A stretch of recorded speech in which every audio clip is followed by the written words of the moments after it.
നമ്മളോടൊപ്പമുള്ളൊരു വ്യക്തി എന്ന് പറയുന്നത് പുലിയല്ല, പുപ്പുലിയാണ്. കാരണം എന്താണെന്നറിയോ? 16 വയസ്സിൽ ട്രേഡിംഗ് സ്റ്റാർട്ട് ചെയ്ത് 21 വയസ്സിൽ പ്രൊഫഷണൽ ട്രേഡറാവുക മാത്രമല്ല മറ്റധികം ബിസിനസ് ചെയ്ത് ഒരു സക്സസ്ഫുൾ ബിസിനസ്സായി മാറിയിട്ടുള്ള ഷിബ്ലി റഹ്മാനാണ് ഇന്ന് നമ്മോടൊപ്പമുള്ളത്. അപ്പോൾ നിങ്ങൾക്ക് എല്ലാവർക്കും അറിയാം, ട്രേഡിംഗ് എന്ന് പറഞ്ഞിട്ടുണ്ടെങ്കിൽ കൈതൊട്ടാ പൊള്ളും. അങ്ങനെ കൈതൊട്ടാ പൊള്ളി നിൽക്കുന്ന ആളാണോ അല്ലെങ്കിൽ പൊളി ട്രേഡറാണോ നമുക്ക് മനസ്സിലാക്കാനായിട്ട് ഷിബ്ലിയുടെ വിശേഷങ്ങളിലേക്ക് നമുക്ക് പോകാം. ഇന്നത്തെ ഇൻസ്പയറിംഗ് സ്റ്റോറി ഷിബ്ലി റഹ്മാൻ്റെതാണ്. So Shibli Rahman, welcome to the show. Thank you. അപ്പോൾ ഷിബ്ലി, ട്രേഡിംഗ് നമുക്ക് സ്റ്റാർട്ട് ചെയ്യാം. അതിന് മുന്നേ ആയിട്ട് ഷിബ്ലിയുടെ വിശേഷങ്ങൾ അറിയാനായിട്ട് വ്യൂവേഴ്സിന് താല്പര്യം ഉണ്ടാവും. ഷിബ്ലിയുടെ നാട് എവിടെയാണ്, ഫാമിലി, അത് വിശേഷങ്ങളൊക്കെ ഒന്ന് പറയാമോ? ഞാൻ തിരൂർക്കാരനാണ്, മലപ്പുറം. വീട്ടിൽ ഉപ്പ, ഉമ്മ, മുൻതാത്താര്, ഒരു അനിയൻ, അതാണ് വീട്ടിലൊക്കെ ഉള്ളത്. ആൻഡ് ഇവിടെ തിരൂരാണ് വീട് എന്നുണ്ടെങ്കിലും നമ്മുടെ വർക്കും കാര്യങ്ങളൊക്കെ കൂടുതലുള്ളതും കൊച്ചി ബേസ് ചെയ്തിട്ടൊക്കെയാണ്. അപ്പോൾ നമുക്കിവിടെ കൊച്ചിയിൽ ഓഫീസുണ്ട്, അതുപോലെ തന്നെ തിരൂർ ഓഫീസുണ്ട്. അവിടെയും ഇവിടെയായിട്ടാണ് ബിസിനസ്സും കാര്യങ്ങളൊക്കെ റൺ ചെയ്തുകൊണ്ടിരിക്കുന്നത് നിലവിൽ. അപ്പോൾ അനിയനും ഇത്താത്തമാരൊക്കെ ഉള്ളിടത്ത് ഈ ഒരു 16 വയസ്സിൽ ട്രേഡിങ്ങിലേക്ക് വരിക അല്ലെങ്കിൽ സ്വന്തമായിട്ടൊരു ബിസിനസ്സിലേക്ക് വരിക എന്ന് പറഞ്ഞിട്ടുണ്ടെങ്കിൽ ഫാമിലി സപ്പോർട്ട് നന്നായിട്ട് വേണം അല്ലേ? അങ്ങനെ സപ്പോർട്ട് ഉണ്ടായിരുന്നോ ഫാമിലി? ഉണ്ടായിരുന്നു. എനിക്ക് ഉപ്പാക്ക് ട്രാവൽ ഏജൻസിയാണ്. ഉപ്പാക്ക് ഓൾറെഡി ബിസിനസ്സും കാര്യങ്ങളുള്ളതാണ്. ഞാൻ ചെറുപ്പം തൊട്ടേ ബിസിനസ്സിൽ പറയുന്ന പോലെ ഉപ്പാടെ കൂടെയൊക്കെ ആയിട്ട് ഇൻവോൾവ്ഡ് ആയിരുന്നു, വർക്ക് ചെയ്യുന്നുണ്ടായിരുന്നു ഉപ്പാൻ്റെ ഷോപ്പിൽ തന്നെ. അപ്പോൾ അതിൻ്റെ കൂടെ ആയിട്ട് നമ്മൾ ഓരോ കാര്യങ്ങൾ ഇങ്ങനെ ചെയ്ത് നോക്കുന്നതിൻ്റെ കൂട്ടത്തിലാണ് നമ്മൾ ട്രേഡിങ്ങിലോട്ടും വന്ന് ചേർന്നിട്ടുള്ളത്. അതിപ്പോൾ ഓരോ കാര്യങ്ങൾ ട്രൈ ഔട്ട് ചെയ്തു, അതിൽ നമുക്കൊരു ഇത് കിട്ടിയത് ട്രേഡിങ്ങിലാണ്. അപ്പോൾ അതിൽ നമ്മൾ സ്റ്റാർട്ട് ചെയ്ത സമയത്ത് കുറച്ച് പ്രശ്നങ്ങളൊക്കെ ഉണ്ടായിരുന്നെങ്കിലും നമ്മളത് പിന്നീട് റിക്കവർ ചെയ്ത് കൊണ്ടുവന്നു. പിന്നെ അതിൽ നിന്നാണ് സത്യം പറഞ്ഞാൽ ബാക്കിയുള്ള ബിസിനസ്സും കാര്യങ്ങളൊക്കെ ബിൽഡ് ചെയ്ത് വന്നത്. അപ്പോൾ ആ സമയത്ത് തന്നെ നമ്മൾ ഫാമിലിയുടെ നല്ല സപ്പോർട്ട് ഉണ്ടായിരുന്നു എന്ന് പറയാൻ കാരണം എന്ന് വെച്ച് കഴിഞ്ഞാൽ, ഞാൻ ഉപ്പാടെ ഷോപ്പിൽ വർക്ക് ചെയ്തിരുന്ന സമയത്ത് തന്നെ നമുക്ക് നമ്മുടെ തന്നെ സ്വന്തം ഒരു സ്ഥാപനം തുടങ്ങാനുള്ള സപ്പോർട്ടും കാര്യങ്ങളൊക്കെ ഉപ്പ തന്നിട്ടുണ്ടായിരുന്നു. ഞാൻ ആ സമയത്ത് ഒരു 2014 16 വയസ്സിലൊക്കെ അങ്ങനെ ഒരു ട്രേഡിങ്ങിലേക്കൊക്കെ പോവുക എന്ന് പറയുമ്പോൾ സ്റ്റഡീസിനെ കുറിച്ച് എന്തായാലും 16 വയസ്സിൽ ട്രേഡിങ്ങിലോട്ട് വരുന്നതിന് മുന്നേ ആക്ച്വലി എന്നെ അതിന് വേണ്ടി പ്രാപ്തനാക്കിയിരുന്നു എന്ന് പറയണം. കാരണം ഉപ്പാടെ സൈഡിൽ നിന്നാണെങ്കിലും ഞാൻ ഏകദേശം 9ാം ക്ലാസ് 10ാം ക്ലാസ് പഠിക്കുന്ന സമയത്ത് ഒരു 2014 ആയിരിക്കും നമ്മളൊരു സ്ഥാപനം തന്നെ നേരിട്ട് തുടങ്ങാൻ വേണ്ടിയിട്ട് നമ്മൾ സപ്പോർട്ട് ചെയ്തിട്ടുണ്ടായിരുന്നു. നമ്മളെ ഉപ്പാടെ ഓഫീസിൻ്റെ അടുത്ത് തന്നെ നമുക്കൊരു ഫോട്ടോസ്റ്റാറ്റ് പ്രിൻറ്റിങ് കാര്യങ്ങളൊക്കെ കൂടിയുള്ള ഒരു ഷോപ്പ് നമ്മൾ നേരിട്ട് തുടങ്ങി അതിൽ സ്റ്റാഫിനെ വെച്ചിട്ട് റൺ ചെയ്യുന്ന രീതിയിൽ നമ്മൾ അന്ന് തന്നെ ഒരു ബിസിനസ് ആക്കണം എന്നുള്ള രീതിയിലേക്ക് ഉപ്പ ട്രെയിൻ ചെയ്തിട്ടുണ്ടായിരുന്നു. അങ്ങനെ ഒരു സപ്പോർട്ട് ഉപ്പാൻ്റെ സൈഡിൽ നിന്ന് കിട്ടിയതുകൊണ്ടാണ് നമ്മൾക്ക് പിന്നീട് ഇതിലേക്കൊക്കെ ഇറങ്ങാനുള്ള ഒരു ധൈര്യം ഉണ്ടായതും.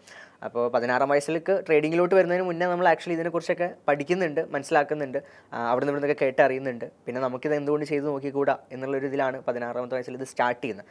അത് 16ാം വയസ്സിലാണ് ട്രേഡിങ്ങിൽ സ്റ്റാർട്ട് ചെയ്യാന്ന് പറയുമ്പോൾ നമുക്ക് ഒരുപാട് ലിമിറ്റേഷൻസ് ഉണ്ട്.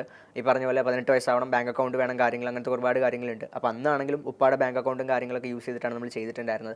അപ്പോൾ അതിൻ്റെ ഒരു സപ്പോർട്ട്, ഫാമിലിയിൽ നിന്ന് കിട്ടിയിട്ടുള്ള സപ്പോർട്ട് എനിക്ക് കിട്ടിയിട്ടില്ലായിരുന്നു എന്നുണ്ടെങ്കിൽ എനിക്ക് ഒരിക്കലും ഇപ്പോൾ ഇവിടെ വന്നിരിക്കാനും സംസാരിക്കാനും അല്ലെങ്കിൽ ഇങ്ങനെ ബിൽഡ് ചെയ്യാനൊന്നും പറ്റില്ലായിരുന്നു. അതെ, തീർച്ചയായിട്ടും ആ ഒരു ഏജ് തന്നെയാണ് ഹൈലൈറ്റ്. അതായത് 16 വയസ്സിൽ സ്റ്റാർട്ട് ചെയ്ത് 21ലായപ്പോഴേക്കും ഒരു പ്രൊഫഷണൽ ട്രേഡർ ആവുന്നതാണ് ഒരിക്കലും എളുപ്പമല്ല. കാരണം ഇന്നത്തെ കാലത്ത് അല്ലെങ്കിൽ പണ്ട് കാലത്തായാലും ഒരുപാട് പേര് ട്രേഡിങ്ങിലേക്ക് വന്നിട്ടുണ്ട്. ഒരുപാട് പ്രായമായിട്ടുള്ള ആൾക്കാരുണ്ടാവും, അല്ലെങ്കിൽ മിഡ് ഏജിലുള്ളവരൊക്കെ ഉണ്ടെങ്കിലും അവർക്ക് ഏറ്റവും ബുദ്ധിമുട്ട് വരുന്നതിലേക്ക് ഒരു കണ്ടിന്യൂറ്റി കിട്ടുക എന്നുള്ളതാണ്. അപ്പോൾ എങ്ങനെയാണ് ഷിബ്ലി ഇത് കണ്ടിന്യൂസ് ആയിട്ട് ഒരു 21st ഏജ് വരെ എത്തിച്ച് അല്ലെങ്കിൽ അതിലൊരു പ്രൊഫഷണൽ ആയിട്ട് മാറിയത് എങ്ങനെയാണ്? ട്രേഡിങ്ങിൽ ആക്ച്വലി എനിക്ക് പ്രൊഫഷണൽ എന്ന് വിളിക്കുന്നതിനെക്കാട്ടിലും ഇഷ്ടം പ്രോഫിറ്റബിൾ എന്ന് വിളിക്കുന്നത് പറയാനാണ്. കാരണം ട്രേഡിങ്ങിൽ ആക്ച്വലി പ്രൊഫഷണൽ ട്രേഡർ എന്ന് പറയുന്നത് ഒരിക്കലും ഒരു 100% സ്റ്റേജ് അല്ല. അപ്പോൾ നമുക്ക് ഏത് പ്രൊഫഷൻ എടുത്ത് നോക്കുകയാണെന്നുണ്ടെങ്കിലും അവിടെ ഒരു സ്റ്റേജ് എത്തിക്കഴിയുമ്പോൾ ഓക്കെ, എല്ലാം ആ ഒരു സ്റ്റേജ്, ആ ഒരു കരിയറിൽ അല്ലെങ്കിൽ ആ ഒരു ലെവലിലുള്ള ആ ഒരു പ്രൊഫഷനിലുള്ള എല്ലാ കാര്യങ്ങളും അയാൾ അച്ചീവ് ചെയ്തു എന്ന് പറയുമ്പോൾ നമുക്കത് പ്രൊഫഷണൽ എന്ന് പറയാൻ പറ്റും. പക്ഷേ ട്രേഡിങ്ങിൽ അങ്ങനെയല്ല. ആക്ച്വലി ട്രേഡിങ്ങിൽ എപ്പോഴും കണ്ടിന്യൂസ് ലേണിംഗ് ആണ്. ഏതൊരാൾ ഇപ്പോൾ 10 വർഷത്തെ എക്സ്പീരിയൻസ് ഉള്ള ആളാണെന്നുണ്ടെങ്കിലും 5 വർഷത്തെ എക്സ്പീരിയൻസ് ഉള്ള ആളാണെന്നുണ്ടെങ്കിലും എത്ര വർഷത്തെ എക്സ്പീരിയൻസ് ആയിക്കോട്ടെ, അവർ പഠിച്ചുകൊണ്ടേ ഇരിക്കണം. അവരെപ്പോഴും പഠിച്ചുകൊണ്ടേ ഇരിക്കുകയാണെന്നുണ്ടെങ്കിലാണ് അവർക്ക് മാർക്കറ്റിൽ ലൈവായിട്ട് ഇരിക്കാൻ പറ്റുക, മാർക്കറ്റിൽ പ്രോഫിറ്റബിൾ ആയിട്ട് ഇരിക്കാൻ വേണ്ടി പറ്റുക. അതല്ല അവർ കുറേ കാര്യങ്ങൾ പഠിച്ചു, കുറേ കാര്യങ്ങൾ ചെയ്തു എന്നുള്ളത് കൊണ്ട് അവർക്ക് എന്ത് ചെയ്യാൻ പറ്റില്ല, ഒരു പ്രൊഫഷണൽ ട്രേഡർ ആയി എന്നുള്ള പേരിൽ എല്ലാ കാലവും അതുപോലെ ട്രേഡ് ചെയ്യാൻ പറ്റില്ല. കാരണം മാർക്കറ്റിൽ വ്യത്യാസങ്ങൾ വരും. ഇപ്പോൾ നമുക്കിവിടെ നമ്മളെ ലോക്കൽ ബിസിനസ്സസ് ട്രഡീഷണൽ മാർക്കറ്റ്സിലോട്ടൊക്കെ നോക്കുമ്പോഴുള്ള മാറ്റങ്ങൾ പോലെ തന്നെ സ്റ്റോക്ക് മാർക്കറ്റിലാണെങ്കിലും ഈ ഫൈനാൻഷ്യൽ മാർക്കറ്റ്സിലൊക്കെ അതിൻ്റേതായ മാറ്റങ്ങൾ വരും. അപ്പോൾ നമ്മളെപ്പോഴും പഠിച്ചുകൊണ്ടേ ഇരിക്കണം. എപ്പോഴും നമ്മളൊരു ലേണിംഗ് സ്റ്റേജിലാണെന്ന് മനസ്സിലാക്കിയിട്ട് മുന്നോട്ട് പോകുമ്പോഴാണ് ആ ഒരു കൺസിസ്റ്റൻസി, അവിടെയാണ് അതിൻ്റെ പോയിന്റ് വരുന്നത്. ആ കൺസിസ്റ്റൻസി നമുക്ക് കീപ്പ് ചെയ്യാൻ പറ്റി കഴിഞ്ഞാലാണ് നമുക്കൊരു പ്രോഫിറ്റബിൾ ട്രേഡർ ആവാൻ പറ്റുക. സോ ഒരു പ്രോഫിറ്റബിൾ ട്രേഡർ എന്നുള്ളതാണ് എനിക്ക് ഇഷ്ടം കേൾക്കാനാണെന്നുണ്ടെങ്കിൽ. അപ്പോൾ ഞാൻ നേരത്തെ പറഞ്ഞ ഇൻട്രൊഡക്ഷനിൽ വല്ല പ്രൊഫഷണൽ തിരിച്ചെടുത്തിരിക്കുന്നു. പ്രോഫിറ്റബിൾ ആയിട്ടുള്ള ഷിബ്ലി റഹ്മാൻ തീർച്ചയായിട്ടും പറഞ്ഞാൽ കറക്റ്റ് ആണ്. കാരണം പ്രൊഫഷണൽ അല്ല ഇതിൽ നമുക്ക് മുഖ്യമായിട്ടുള്ളത്, പ്രോഫിറ്റ് ആണോ ലോസ് ആണോ എന്നുള്ളതാണ് ഒരു ട്രേഡിങ്ങിൽ ഏറ്റവും പ്രധാനമായിട്ടുള്ളത്. അപ്പോൾ പറഞ്ഞത് കറക്റ്റാണ്, പ്രോഫിറ്റബിൾ ട്രേഡർ ആയിട്ടുള്ള ഷിബ്ലി റഹ്മാൻ. ഓക്കെ, ഒറ്റ വാക്കിൽ ഇപ്പോൾ സന്ദേശം മൂവിലൊക്കെ പറയുന്നത് പോലെ സിമ്പിളായിട്ടൊന്ന് പറയാൻ പറ്റും ചോദിച്ചിട്ടുണ്ടെങ്കിൽ എന്താണ് ട്രേഡിംഗ്? ഇപ്പോൾ നമ്മൾ ട്രേഡിംഗ് ഈ സ്റ്റോക്ക് മാർക്കറ്റിലൊക്കെ പാർട്ടിസിപ്പേറ്റ് ചെയ്യുന്ന ആൾക്കാരായതുകൊണ്ട് സ്ഥിരമായിട്ട് ഫേസ് ചെയ്യുന്ന ഒരു ക്വസ്റ്റ്യൻ ആണ്. നമുക്ക് ഇൻ ഡെഫിനിഷൻ അത് പറയുകയാണെന്നുണ്ടെങ്കിൽ നമ്മൾ ഒരു ട്രേഡിംഗ് എന്ന് പറയുമ്പോൾ നമ്മളൊക്കെ ട്രേഡ് ചെയ്യുന്നുണ്ട്. നമ്മളൊക്കെ ട്രേഡ് ചെയ്യുന്നുണ്ട്, പക്ഷേ നമ്മൾ ഈ പറഞ്ഞ പോലെ സ്റ്റോക്ക് മാർക്കറ്റിലോ ഫൈനാൻഷ്യൽ മാർക്കറ്റ്സിലോ അല്ല ട്രേഡ് ചെയ്യുന്നത്. നമ്മളൊരു ഒരു ഷോപ്പിൽ പോയിട്ട് നമ്മളൊരു പ്രൊഡക്റ്റ് പർച്ചേസ് ചെയ്ത് കഴിയുമ്പോൾ നമ്മൾ അവരുടെ ഒരു ട്രേഡ് ചെയ്തു. അത് അവിടെ ഒരു ബയ്യറും സെല്ലറും വന്നു, നമ്മളൊരു എന്തോ ആയിക്കോട്ടെ ഒരു പ്രൊഡക്റ്റ് നമ്മൾ ബൈ ചെയ്തു, അതിനൊരു വാല്യൂ നമ്മൾ കൊടുത്തു, അവിടെ ഒരു ട്രാൻസാക്ഷൻ നടന്നു. ഒരു സെല്ലറും ബയ്യറും തമ്മിൽ നടക്കുന്ന ഒരു ട്രാൻസാക്ഷൻ നമുക്കൊരു ട്രേഡ് എന്ന് പറയാൻ പറ്റും. അതാണ് ബേസിക്കലി ട്രേഡിംഗ് എന്ന് പറയുമ്പോൾ. അപ്പോൾ ഇത് നമ്മളുടെ ഈ സ്റ്റോക്ക് മാർക്കറ്റ് ട്രേഡിംഗ് അല്ലെങ്കിൽ മറ്റുള്ള ഫൈനാൻഷ്യൽ മാർക്കറ്റ്സിലെ ട്രേഡിങ്ങിലോട്ട് വരുമ്പോൾ അവിടെ നമുക്ക് ട്രേഡ് ചെയ്യാൻ ഈ പറഞ്ഞ പോലെ പ്രൊഡക്റ്റിലാണ് വ്യത്യാസം വരുന്നത്. ഇവിടെ നമ്മളിപ്പോൾ ഒരു പച്ചക്കറി മേടിക്കുന്നതിനും മീൻ മേടിക്കുന്നതിനൊക്കെ നമുക്ക് ട്രേഡിംഗ് എന്ന് പറയാൻ പറ്റും. പക്ഷേ ഇവിടെ വരുമ്പോൾ എന്താ വ്യത്യാസം എന്ന് വെച്ചാൽ ഇവിടെ നമ്മൾ പബ്ലിക് ലിസ്റ്റഡ് ആയിട്ടുള്ള കമ്പനീസിൻ്റെ ഷെയറുകളാണ് ട്രേഡ് ചെയ്യുന്നതാണ്, അതായത് വാങ്ങുകയും വിൽക്കുകയും ചെയ്യുന്നത്. സിമ്പിളായിട്ട് പറയുകയാണെങ്കിൽ അത്രയേ ഉള്ളൂ. പബ്ലിക് ലിസ്റ്റഡ് ആയിട്ടുള്ള കമ്പനികൾ എന്ന് പറയുമ്പോൾ പ്രൈവറ്റ് കമ്പനികളായിരുന്നു. അവർ IPO initial public offering process through മാർക്കറ്റിൽ വന്ന് ലിസ്റ്റഡായി. ഈ പബ്ലിക് ലിസ്റ്റഡ് ആയിട്ടുള്ള കമ്പനീസിൻ്റെ ഷെയറുകൾ ഇൻവെസ്റ്റേഴ്സിനും അതുപോലെ തന്നെ ട്രേഡേഴ്സിനും ഒക്കെ ബൈ ചെയ്യാനും സെല് ചെയ്യാനുള്ള ഓപ്ഷനാണ് ഒരു സ്ഥലത്തെ പറയുന്ന പേരാണ് സ്റ്റോക്ക് മാർക്കറ്റ് എന്ന് പറയുന്നത്. ഈ ഒരു സ്റ്റോക്ക് മാർക്കറ്റിലുള്ള ഇത്തരം പ്രൊഡക്റ്റുകളെ വാങ്ങുകയും വിൽക്കുകയും ചെയ്യുന്ന ഈ പ്രോസസ്സിനെയാണ് നമുക്ക് സ്റ്റോക്ക് മാർക്കറ്റ് ട്രേഡിംഗ് എന്ന് പറയാൻ പറ്റുക. അതായത് നമ്മളിപ്പോൾ ഒരു കടയിൽ പോയിട്ട് വാങ്ങിക്കുന്നുണ്ട്, തീർച്ചയായിട്ടും അതൊരു ട്രേഡിംഗ് തന്നെയാണ്. അതിനപ്പുറം ഒരു സ്റ്റോക്ക് മാർക്കറ്റ് ട്രേഡിംഗ് എന്ന് പറയുന്നത് ഒരു ബയറും അല്ലെങ്കിൽ സെല്ലറും ഒരു പബ്ലിക് ലിസ്റ്റഡ് ആയിട്ടുള്ള കമ്പനിയുടെ ഷെയറുകളാണ് നമ്മളവിടെ വാങ്ങുകയും വിൽക്കുകയും ചെയ്യുന്നത്. അത് മാത്രമല്ല അല്ലാത്ത പ്രൊഡക്റ്റുകളും ഉണ്ട്. മറ്റുള്ള ഫൈനാൻഷ്യൽ മാർക്കറ്റ്സിലും ഡിഫറെൻറ്റ് പ്രൊഡക്ട്സുകളുണ്ട്. അപ്പോൾ ഓരോ പ്രൊഡക്റ്റ് എന്ത് പ്രൊഡക്റ്റാണ് നമ്മൾ വാങ്ങുന്നത് വിൽക്കുന്നതിനനുസരിച്ച് അത് ഓരോന്ന് ക്ലാസിഫൈ ചെയ്ത് വെച്ചിട്ടുണ്ട്. അപ്പോൾ നമ്മൾ കൂടുതലും പാർട്ടിസിപ്പേറ്റ് ചെയ്യുന്നത് ഇന്ത്യൻ മാർക്കറ്റിൽ ഇക്വിറ്റീസിലും അതുപോലെ തന്നെ ഓപ്ഷൻസിലുമാണ്. ഇക്വിറ്റീസ് എന്ന് പറയുമ്പോൾ നമുക്ക് ഈ പബ്ലിക് ലിസ്റ്റഡ് ആയിട്ടുള്ള കമ്പനീസിൻ്റെ ഷെയറുകളും കാര്യങ്ങളും വാങ്ങുക വിൽക്കുക, പ്രോഫിറ്റ് വരുന്ന ഷോർട്ട് ടേം ആയിട്ടും ലോങ് ടേം ആയിട്ടൊക്കെ നമ്മൾ ചെയ്യുന്നുണ്ടാവും. അത് ഓരോ മെത്തേഡ്സ് അനുസരിച്ച്. അതുപോലെ തന്നെ നമുക്ക് ഓപ്ഷൻ കോൺട്രാക്റ്റുകളുണ്ട്. ഓരോ കോൺട്രാക്ട്സുകൾ പ്രൈസ് കോൺട്രാക്റ്റുകൾ നമുക്ക് വാങ്ങാനും വിൽക്കാനും പറ്റും. ആ രീതിയിലുള്ള ട്രേഡിങ്സും കാര്യങ്ങളും വരുന്നുണ്ട്.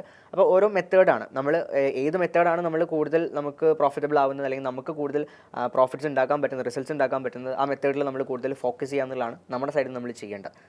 കൂടുതൽ ഇൻഡെപ്ത് ആയിട്ട് പറയാനാണെന്നുണ്ടെങ്കിൽ ഒരുപാട് ടെക്നിക്കൽ ടേംസും കാര്യങ്ങളും ഉണ്ടാവും. അതാണ് അതിൻ്റെ ഒരു സിസ്റ്റം വരുന്നത്. ഞാൻ ചിലത് എനിക്കറിയാവുന്ന ചില ടേംസ് ഞാൻ കേട്ടിട്ടുള്ളതാണ്.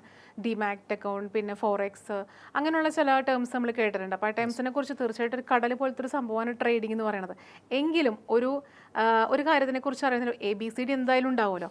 ആ ABCD എന്താണെന്ന് ചോദിക്കുകയാണെങ്കിൽ ട്രേഡിങ്ങിനെ കുറിച്ച് ഇപ്പോൾ പറഞ്ഞ പ്രോഫിറ്റബിൾ ട്രേഡർ ആയിട്ടുള്ള ഷിബ്ലി റഹ്മാൻ ആ ABCD എബൌട്ട് ട്രേഡിംഗ് എന്താണ് പറയാനുണ്ടാവുക? ഞാനിപ്പോൾ പറഞ്ഞു വെച്ച കാര്യങ്ങൾ അതാണ് ബേസിക് ആയിട്ട് ആദ്യം നമ്മൾ മനസ്സിലാക്കേണ്ട ഒരു കാര്യം എന്ന് പറയുന്നത് എന്താണ് മാർക്കറ്റ് എന്നുള്ള ഐഡിയ ഉണ്ടായിരിക്കണം. എന്താണ് ഈ സ്റ്റോക്ക് മാർക്കറ്റ്, ഇവിടെ എന്താണ് സംഭവിക്കുന്നത്. അപ്പോൾ ഇവിടെ നമുക്ക് ബയേഴ്സ് ഉണ്ട്, സെല്ലേഴ്സ് ഉണ്ട്, ആൾക്കാർ വാങ്ങുന്ന ആൾക്കാരുണ്ട്, വിൽക്കുന്ന ആൾക്കാരുണ്ട്.